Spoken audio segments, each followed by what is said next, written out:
Assalamualaikum warahmatullahi wabarakatuh. Alhamdulillahirabbil alamin. Allahumma sholli ala Muhammad wa ala alihi wa ashabi ajma'in. Pada kesempatan kali ini kita ingin melanjutkan materi pelajaran kita untuk mata kuliah farmasi fisik atau mungkin masuk ke mata kuliah preformulasi juga di beberapa kurikulum yang lainnya, dan juga FTS steril, yaitu suatu tema yang berjudul dengan larutan isotonis. Jadi materi larutan isotonis ini sebelum kita masuk ke dalamnya mestinya kita sudah mempelajari terlebih dahulu mengenai larutan elektrolit maupun larutan non-elektrolit, terutama mengenai sifat koligatif larutan. Adapun yang akan kita bicarakan pada kesempatan saat ini, yang pertama yaitu mengenai definisi dari larutan isotonis, kemudian tujuan kita, mengapa kita membuat suatu larutan itu menjadi isotonis, apa tujuannya dan kegunaannya di dalam bidang farmasi. Kemudian bagaimanakah cara mengukur apakah suatu sampel larutan itu bersifat isotonis apa tidak. Kemudian nanti kita lanjutkan dengan beberapa perhitungan menghitung tonisitas larutan dari suatu komposisi atau suatu formulasi sediaan steril. Jadi kalau nomor 3 itu pengukuran, artinya kita mengukur sampel, barangnya ada yaitu larutan. Sedangkan yang kalkulasi perhitungan itu kita tidak punya sampelnya, kita hanya punya komposisinya atau formulasinya. Kita akan menghitung apakah sampel itu atau formula tersebut bersifat isotonis apa tidak. Kemudian kalau dia tidak bersifat isotonis, terutama kalau dia bersifat hipotonis, maka kita lanjutkan dengan adjustment-nya, mengatur tonisitasnya. Kemudian nanti juga kita sampaikan bahwa data-data yang kita pakai untuk melakukan kalkulasi maupun adjustment dari suatu tonisitas larutan itu atau tonisitas formulasi sediaan steril itu ada hubungannya antara satu data dengan data yang lainnya. Baik, kita mulai saja dengan yang pertama mengenai definisi dari larutan isotonis.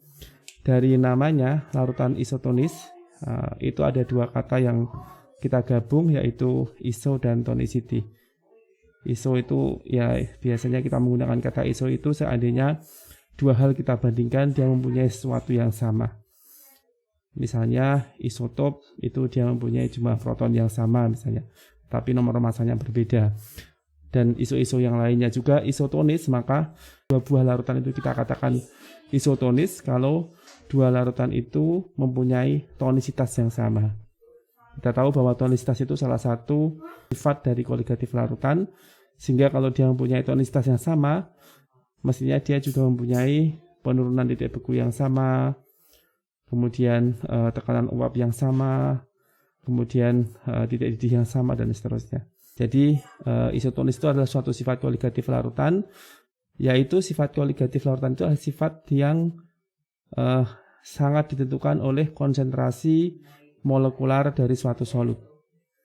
Jadi konsentrasi molekular suatu solut, konsentrasi molekular itu artinya konsentrasi yang basisnya adalah jumlah molekul ataupun ion yang ada dalam suatu larutan. Misalnya molar, molal, atau fraksi mol itu konsentrasi molekuler. Dan sifat koligatif larutan itu yang berpengaruh yaitu konsentrasi molekuler dari solut. Yang kedua, sifat koligatif larutan itu juga dipengaruhi oleh tipe solvent. Jadi ketika dua buah larutan dengan solut yang sama, konsentrasinya sama, tapi solventnya berbeda, maka sifat koligatifnya pun jelas berbeda. Ya, kalau solventnya sama, kemudian konsentrasi molekulernya sama, walaupun solutnya berbeda, bisa jadi dia mempunyai sifat koligatif yang sama, atau pasti dia mempunyai sifat koligatif yang sama, baik tonisitas, penurunan titik beku maupun kenaikan titik didih. Kemudian informasi berikutnya yang sudah kita ketahui terlebih dahulu yaitu bahwa sifat koligatif larutan itu tidak ditentukan oleh tipe solutnya. Jadi misalnya dua buah larutan berbeda solutnya, tapi kalau konsentrasi molekulernya sama dan solventnya sama, dua larutan tersebut akan mempunyai sifat koligatif larutan yang sama. Nah, kita ambil contoh, misalnya kita ingin membandingkan dua buah larutan. Kemudian kita ingin menilai apakah dua larutan itu isotonis apa tidak, atau hipertonis atau hipotonis satu dengan yang lainnya. Contoh misalnya kita membandingkan antara glukosa 1% dengan sukrosa 1%. Apakah larutan ini isotonis? Dua larutan ini sama-sama dalam air begitu ya, karena kita fokus pada sediaan cair atau sediaan steril, di mana solvent yang utama adalah air, sehingga itu tidak kita omongkan di sini ya. Kalau tidak ada penjelasannya artinya solventnya adalah air. Jadi ada glukosa 1% dalam air dan sukrosa 1% dalam air.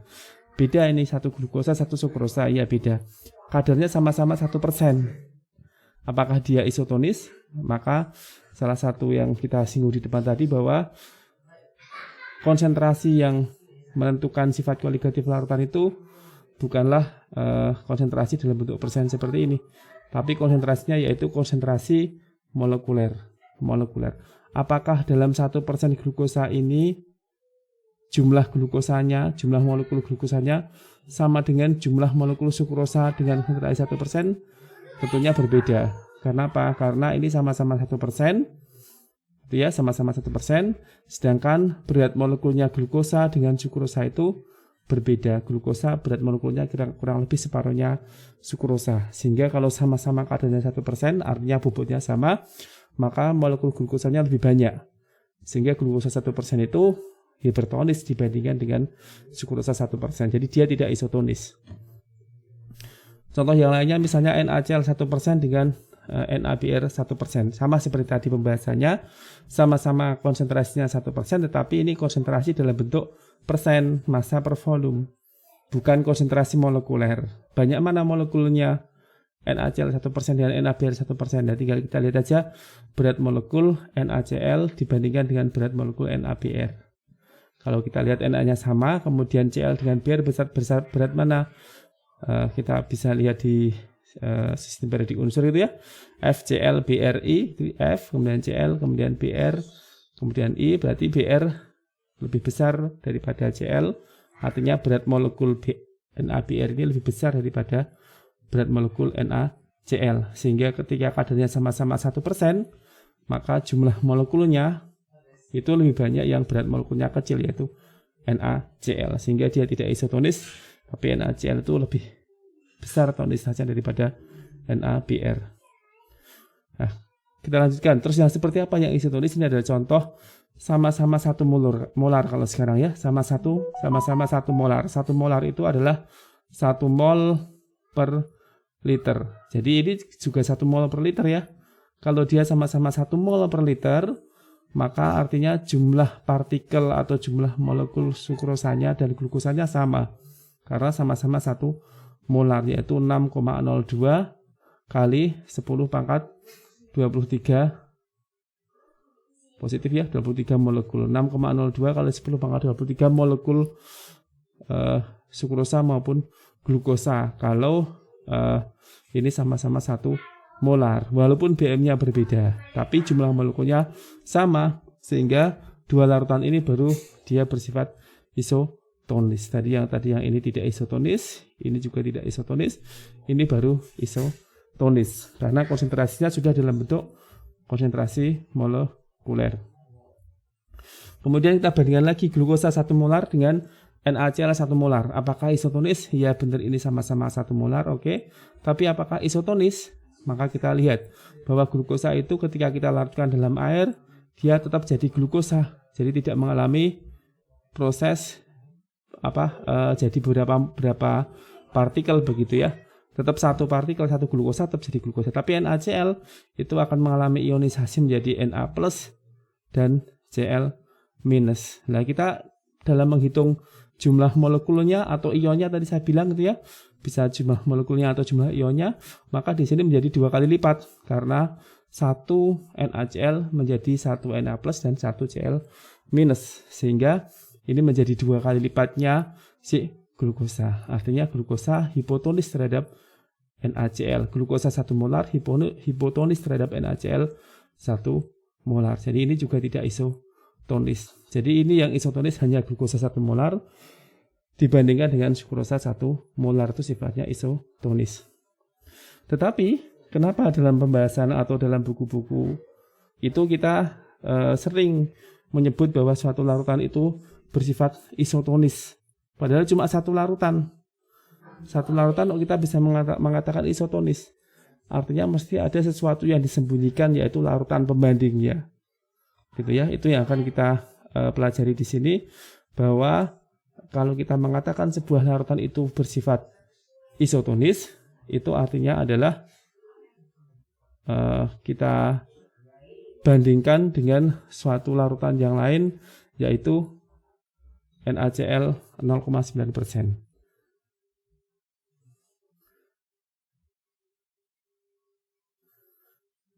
Jadi mohon maaf ini ya. Jadi kalau kita mengatakan bahwa suatu larutan itu bersifat isotonis, artinya dia mempunyai tonisitas yang sama dengan NaCl 0,9%.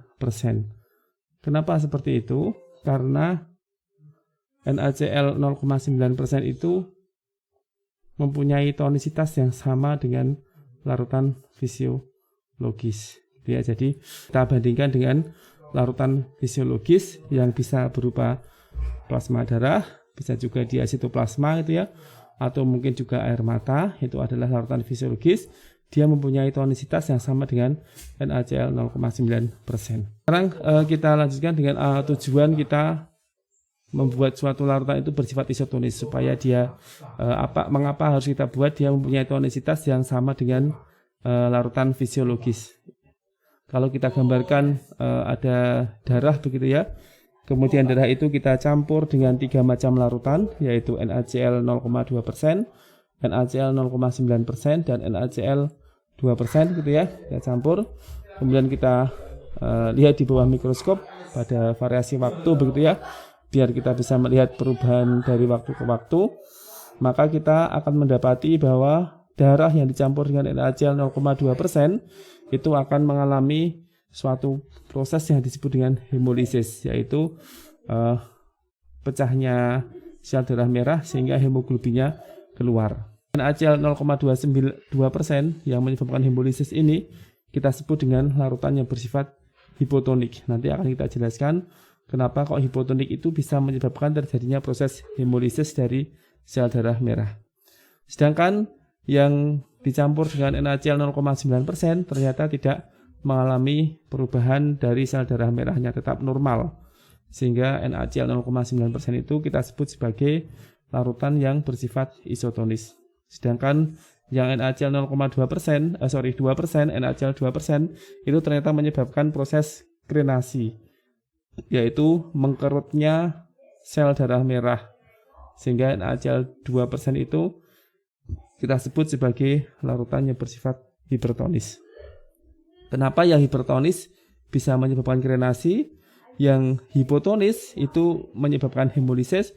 Bisa kita jelaskan dari proses yang terjadi ketika sebuah sel yang dibalut atau dibatasi dengan suatu membran sel berhubungan dengan atau berkontak dengan mediumnya yang berbeda tonisitasnya, itu bisa menyebabkan terjadinya peristiwa plasmolisis maupun diplasmolisis. Jadi ini gambaran dari sel darah merah.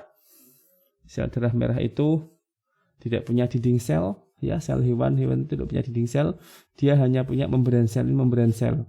Di dalam sini berarti ada sitoplasma di dalamnya. Sitoplasma yaitu cairan dari sel, kemudian di bawahnya ini ada plasma darah. Plasma darah. Kalau misalnya kita encerkan atau darah itu kan ada plasma darah, ada sel darah. Sel darahnya itu macam-macam, tapi yang paling sensitif itu adalah sel darah merah. Kalau darah itu kita encerkan atau kita campur dengan suatu larutan yang bersifat hipotonik, tadi contohnya adalah NaCl 0,2%, maka akan terjadi kondisi di mana jadi hipotonik itu encer begitu ya, sehingga airnya banyak ya. Karena di sini encer, airnya banyak, maka plasma darahnya itu akan tambah air atau konsentrasi solutnya berkurang karena adanya cairan yang bersifat hipotonis itu. Sehingga yang terjadi adalah air akan terjadi gerakan air masuk ke dalam sel darah merah. Karena air dalam plasma darah di sini lebih tinggi konsentrasinya daripada air yang ada di dalam sitoplasma, sehingga terjadi proses plasmolisis. Jadi ini masuk gitu ya, airnya masuk ke dalam sitoplasma, ke dalam sel gitu ya. Sebaliknya, nah ini ya, sehingga ini akibatnya lisis karena airnya masuk terus begitu ya, sehingga membrannya tidak tahan, tidak mampu untuk menahan air yang masuk, dia menggelembung kemudian pecah atau lisis. Itu yang terjadi ketika sel darah merah itu atau sel darah itu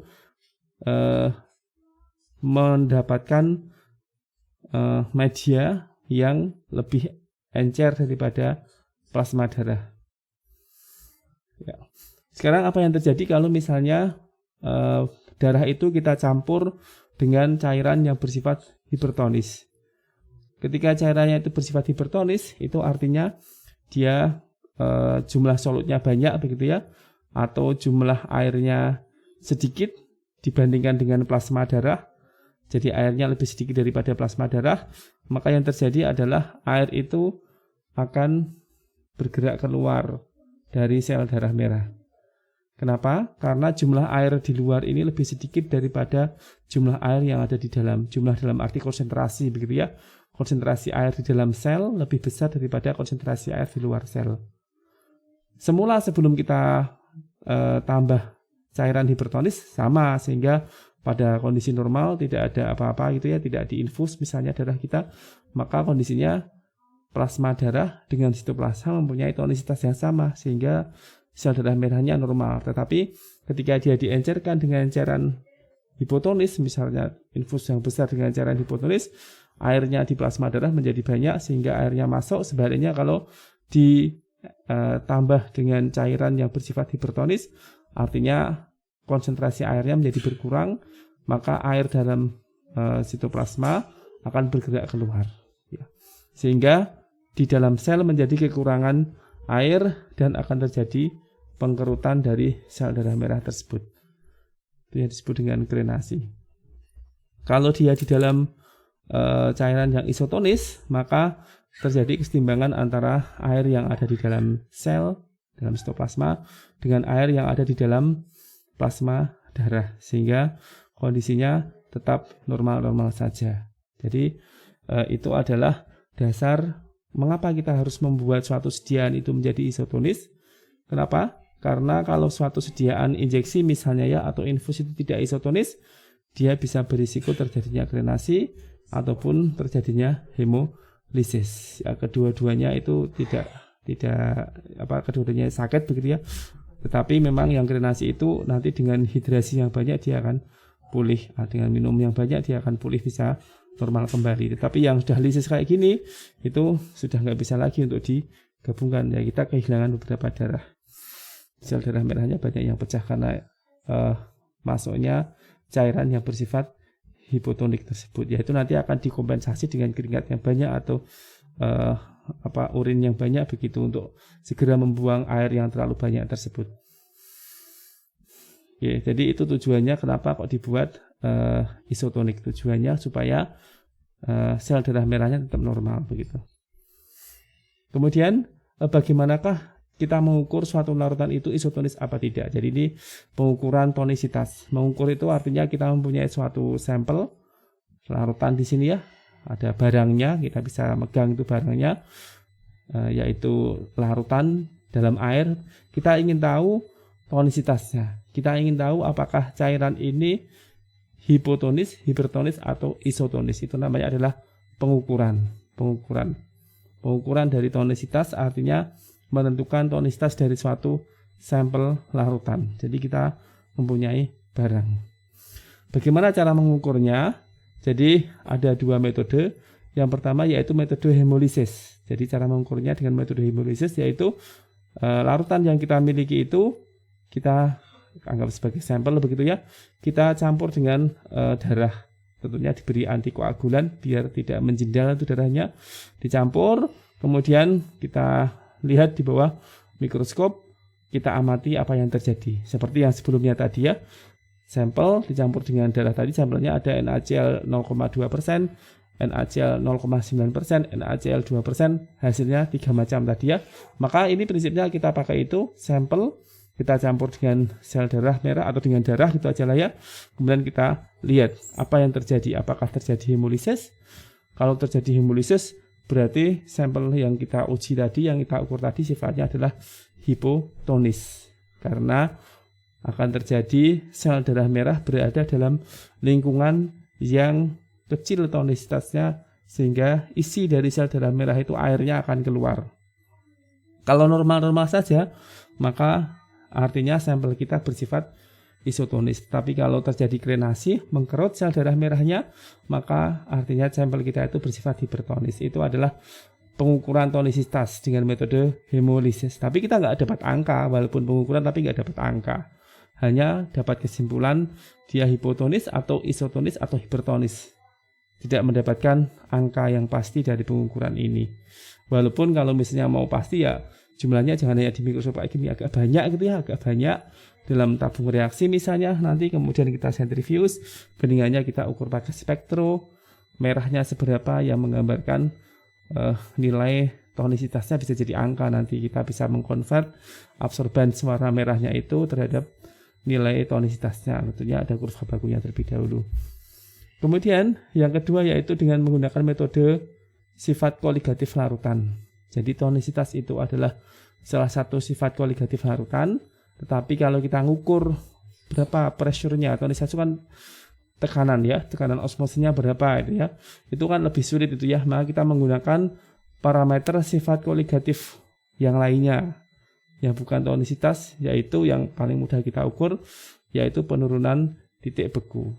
Jadi kita cek titik beku dari sampel kita ini, titik bekunya berapa ini, titik bekunya, kemudian dari titik beku itu kita bisa menyimpulkan tonisitasnya. Jadi ini alatnya ya, Beckman ya, Beckman aparatus ya. Jadi alatnya kurang lebih seperti ini. Ini ada campuran atau es ya, jenis es yang dibuat dari larutan NaCl pekat begitu ya, sehingga dia tidak gampang leleh atau titik bekunya di bawah 0 jauh begitu ya. Artinya dia bertahan bisa mendinginkan sampel. Kemudian tentunya ini ada pengaduknya biar dia cepat merata, mendinginkan isinya ini cepat merata. Kemudian ada freezing tube di sini ya. Jadi ini yang diisi sampel. Nah ini sampelnya juga diaduk dengan pengaduk ini. Nah ini termometer untuk ukur berapa di sini suhunya. Jadi kita bisa melihat suhunya di dalam sampel ini, dalam sediaan ini suhunya berapa. Kemudian ini ada air jaket supaya lebih homogen itu proses pendinginannya, bisa rata begitu ya, bisa rata. Kemudian ini untuk pengaduknya tadi ya, pengaduk dari sampel. Gimana caranya? Jadi kita masukkan di sini es dari larutan NaCl itu, kemudian kita masukkan sampelnya, kemudian kita baca suhu di sini. Sambil membaca suhu di sini berapa itu, kita lihat kondisi sampelnya ini. Kita lihat sampelnya itu kan mula-mula dia karena larutan dia jernih, nggak berkabut begitu ya. Kemudian ketika timbul kabut itu artinya sudah ada mulai proses pembekuan. Nah ketika terjadi proses pembekuan itulah kita baca suhunya di sini. Suhunya berapa? Minus berapa? Maksudnya minus ya karena ada solutnya kan titik bekunya jadi di bawah 0 ya. Minus berapa? Dari suhu minus berapa itu kita bisa menyimpulkan tonisitasnya berapa.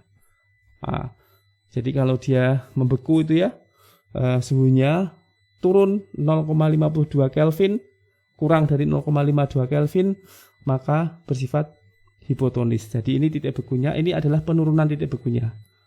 Depression itu penurunan. Jadi penurunannya berapa? Oh, turunnya 0,52.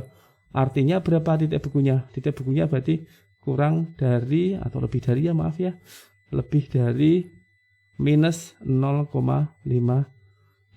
Jadi kalau kita cek atau kita ukur dapat data titik bekunya adalah titik bekunya misalnya titik bekunya antara 0 minus 0,52 sampai 0. Nah, itu berarti dia bersifat hipotonis. Titik bekunya ya, titik bekunya minus 0,52 hingga 0, berarti dia bersifat hipotonis. Kemudian kalau titik bekunya pas 0,52, titik bekunya minus 0,52, titik bekunya 0,52 negatif gitu ya, artinya dia penurunan titik bekunya yaitu 0,52 ya, Kelvin sama Celsius sama untuk penurunan dia, penurunan titik bekunya, jadi ini depressionnya ya, penurunannya 0,52, artinya dari 0 turun 0,52, berarti minus 0,52, maka itu larutan bersifat isotonis. Sedangkan kalau penurunan titik bekunya lebih dari 0,52, berarti ini kalau kita ukur titik bekunya yaitu kurang dari minus 0,52. Misalnya berapa? Minus 0,53, minus 0,54, minus 0,6, itu kan semakin tinggi ya penurunan titik bekunya. Penurunannya semakin tinggi, artinya titik bekunya semakin rendah, negatif banget begitu ya. Maka dia larutan bersifat hipertonis. Jadi itu cara pengukuran dengan menggunakan evaluasi sifat koligatif larutan. Kalau ini kita punya angka berapa penurunan titik bekunya. Karena kita punya angka, maka kita bisa melakukan adjustment. Jadi kita bisa melakukan proses pengaturan tonisitas, terutama kalau dia hipotonis kita bisa ubah dia menjadi isotonis. Tinggal tambah saja dengan solut tertentu, misalnya NaCl atau glukosa atau dextrosa, nanti dia tonisitasnya akan naik. Ya, jadi itu adalah metode untuk pengukuran tonisitas dengan metode hemolisis maupun dengan metode penentuan sifat koligatif larutan yang paling mudah, yaitu penurunan titik beku. Kemudian perhitungan. Nah, bedanya apa dengan yang tadi? Jadi kalau tadi itu adalah ada sampelnya ya, pengukuran itu ada sampelnya yang kita ukur. Ini perhitungan tuh nggak ada sampelnya, cuma ada formulanya. Jadi ini ada suatu komposisi misalnya ya, ada komposisi tertentu. Dari komposisi ini kita ingin menghitung, kita ingin tahu apakah komposisi ini seandainya nanti dibuat itu sifatnya isotonik apa tidak. Maka kita bisa melakukan perhitungan. Itu namanya perhitungan ya. Menghitung apakah suatu komposisi itu bersifat isotonis apa, hipertonis apa, hipotonis. Itu namanya adalah perhitungan. Nah, untuk melakukan perhitungan tersebut bisa kita hitung, yang kita hitung adalah penurunan titik bekunya. Karena tadi saya jelaskan bahwa tonisitas itu adalah sifat koligatif larutan, kemudian sifat koligatif larutan yang lainnya akan sama ketika tonisitasnya sama, misalnya penurunan titik bekunya. Jadi suatu formula ini kita hitung berapakah delta TF-nya. Delta TF adalah penurunan titik beku. Gitu ya. Kemudian yang kedua, selain kita bisa menghitung berapa penurunan titik bekunya, maka perhitungan tonisitas juga bisa bermakna kita menentukan komposisi seperti itu setara dengan berapa persen NaCl ya. Jadi persen NaCl setara dengan berapa persen NaCl itu namanya adalah perhitungan tonisitas juga. Jadi kita bisa menghitung penurunan titik bekunya atau kita melihat kesetaraannya dia dengan NaCl. Dan untuk perhitungan tersebut kita memerlukan data-data untuk kalkulasinya. Data yang pertama kita bisa menggunakan berapa berat molekul dari setiap komponen di sini ini. Berat molekulnya berapa, dan nilai L-iso dari setiap komponen. Itu bisa kita menghitung berapa penurunan titik bekunya dengan dua data tersebut. Bagaimana cara menghitungnya? Jadi ini kita ingat lagi ya mengenai penurunan titik beku ya, delta TF itu sama dengan Kf kali M. M adalah molal, Kf konstanta penurunan titik beku. Delta TF sama dengan Kf kali M untuk larutan yang bersifat non-elektrolit. Kalau dia bersifat elektrolit, maka ada faktor ionisasi. Sehingga delta TF itu tidak hanya Kf kali M, tapi kali I yang menunjukkan faktor ionisasi dari suatu larutan elektrolit tersebut. Delta TF sama dengan Kf kali I kali M. Kemudian Kf kali I itulah yang nanti kita sebut sebagai L, sehingga delta TF sama dengan L kali M.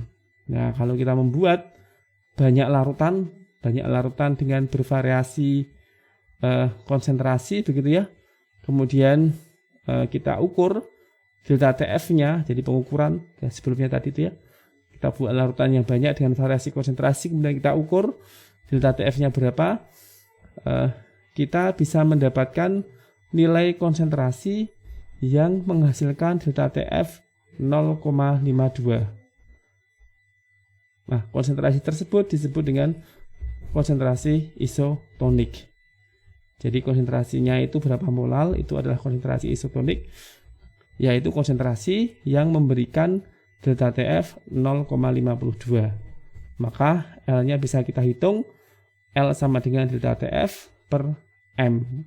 Konsentrasi isotonik M dalam molal, kemudian delta TF itu yang kita pakai untuk menghitung yaitu delta TF yang sebesar 0,52 ya. Maka setelah kita hitung dengan rumus tersebut, L-nya itu kita beri nama dengan L isotonis, yaitu 0,52 dibagi M. M-nya adalah konsentrasi yang menghasilkan delta TF 0,52. Itu yang disebut dengan L iso. Dengan data ini, data L iso maupun molecular weight ini, maka kita bisa menghitung besarnya penurunan titik beku delta TF. Dan untuk simplifikasi, maka kita mengubah molal itu menjadi molar. Ya, kemudian kita bisa membuat suatu list tabel L iso dari banyak senyawa. Ini beberapa contoh ya. Beberapa contoh nilai L iso dari beberapa senyawa tergantung dari tipenya ya. Yang tipe non elektrolit itu L isonya 1,9. Contohnya sukrosa, urea, gliserin ya. Kemudian yang elektrolit lemah itu L isonya 2. Kemudian elektrolit yang divalen, jadi divalen elektrolit misalnya magnesium sulfat tentu ya, itu namanya elektrolit divalen. Magnesium itu 2+, sulfat 2- sehingga namanya divalen, itu 2,0. Kemudian yang univalen ya, NaCl misalnya ya, Na1+, Cl1- itu L isonya 3,4 dan seterusnya, bisa dilihat di situ. Ya, itu adalah nilai kurang lebihnya seperti itu. Tetapi untuk detail itu tiap senyawa akan mempunyai nilai tertentu. Tiap senyawa akan mempunyai nilai L iso tertentu. Enggak semuanya univalen 3,4, enggak semuanya, tetapi ya sekitar 3,4 begitu misalnya. Itu kemudian dari data molecular weight dan L iso itu kita bisa menghitung besarnya delta TF 1%. Sorry ya, bisa kita ubah ya, kita hitung delta TF 1%. Itu juga salah satu data yang bisa digunakan untuk menghitung tonisitas, dan juga kita bisa menghitung nilai E. Bagaimana menghitung delta TF 1% dan menghitung E dengan data molecular weight dan L iso ini nanti kita paparkan di pengaturan tonisitas. Oke, ini contoh kalkulasinya ya. Contoh perhitungan dari penurunan titik beku dengan menggunakan data tersebut. Jadi rumusnya yaitu delta TF sama dengan L iso kali C, dan C di sini adalah C dalam bentuk molar untuk simplifikasi. Karena kebanyakan formulasi itu, komposisi itu dalam bentuk seperti ini ya. Ini ada X-nya mestinya ya. Jadi lebih mudah kita menghitungnya sebagai molar daripada molar begitu ya. Oke, itu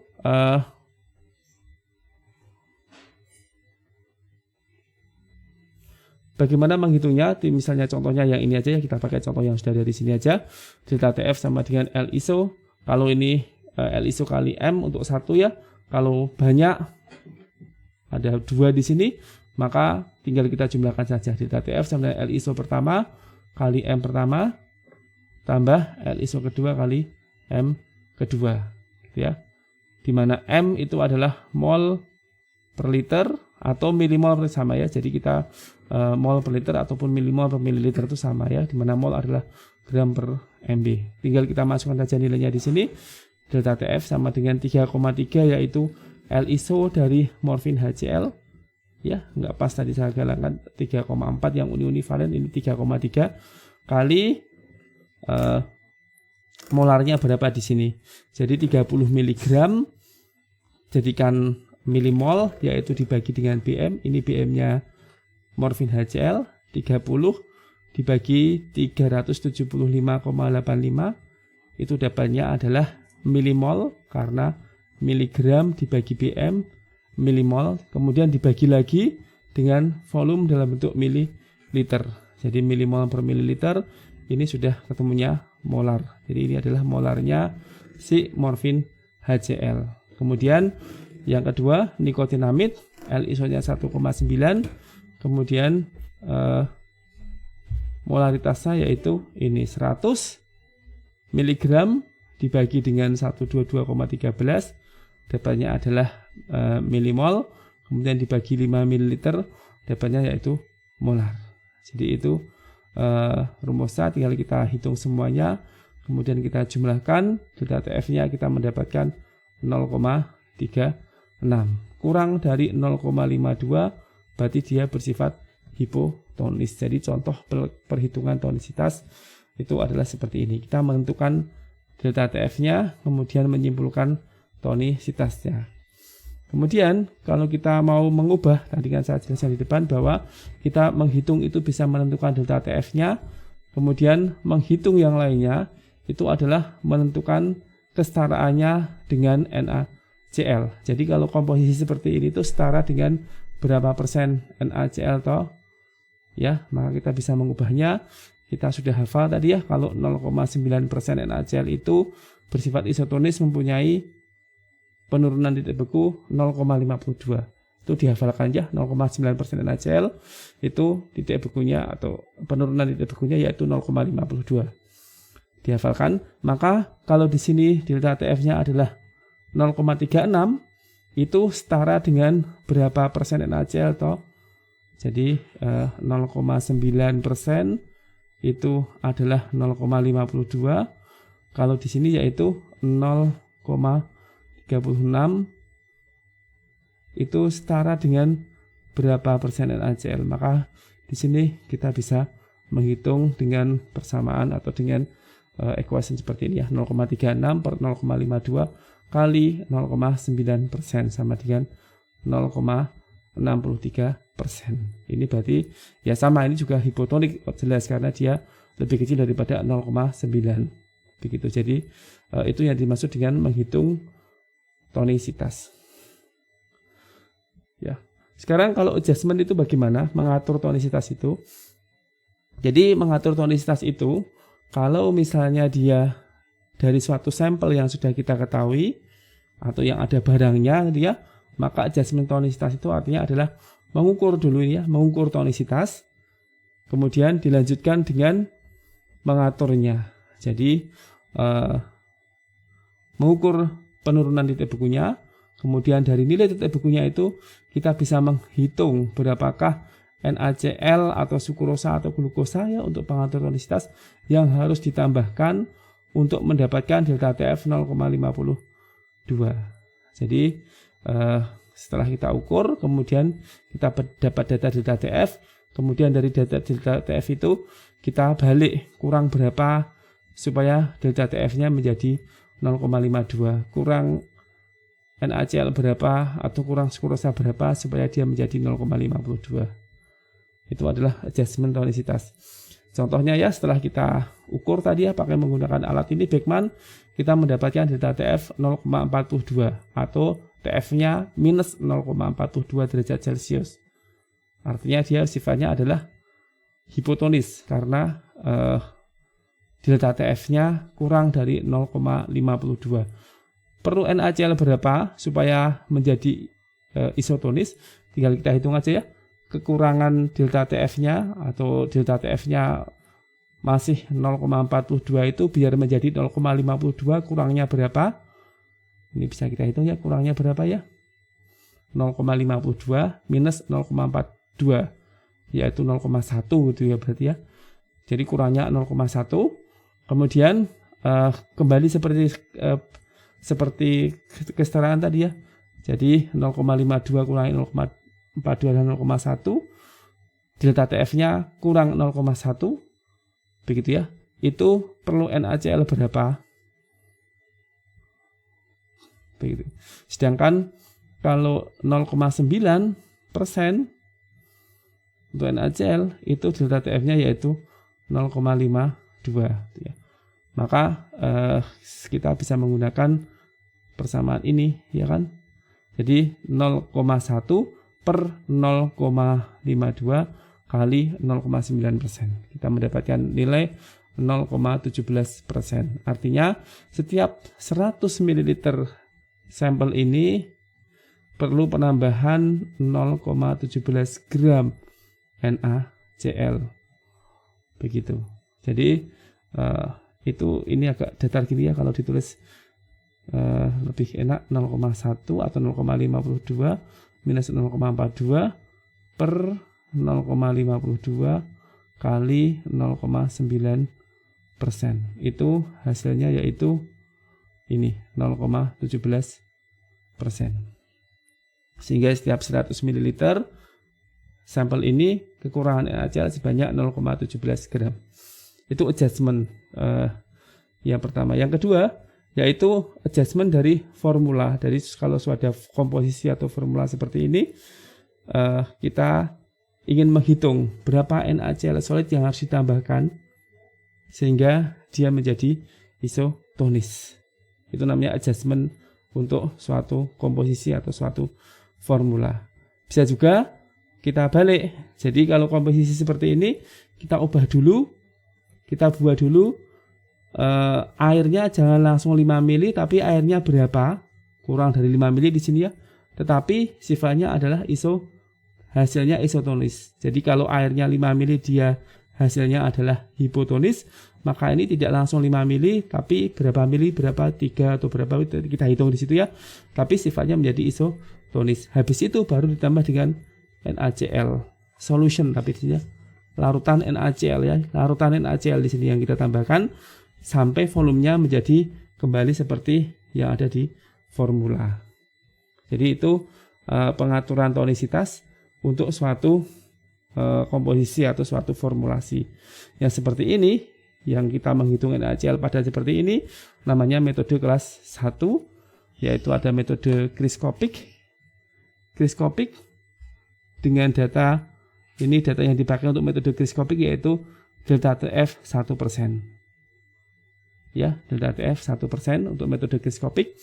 Itu metode kelas 1. Kemudian yang kedua, metode ekuivalensi NaCl dengan menggunakan data E. Data E yaitu data ekuivalensi NaCl. Ini ketutupannya saya lingkari di sini ya. Kriskopik menggunakan data TF 1%, kemudian metode ekuivalensi NaCl menggunakan data E, data ekuivalensi NaCl. Kemudian yang kedua, di mana kita menghitung berapa volume air yang kita perlukan supaya menghasilkan larutan isotonis, itu namanya metode kelas 2. Di mana metode kelas 2 itu ada metode Wyatt-Vincent, kita menggunakan data E, kemudian kita juga bisa menggunakan metode Sprouse menggunakan data V. Jadi itu adalah adjustment dari suatu formula atau suatu komposisi. Ya, bagaimana untuk menghitung atau perhitungan dari 4 metode ini nanti kita bahas di video yang lainnya. Saya kira itu terlebih dahulu. Kemudian untuk perhitungan 4 metode ini ya kita sampaikan di lain kesempatan. Terima kasih. Assalamualaikum warahmatullahi wabarakatuh.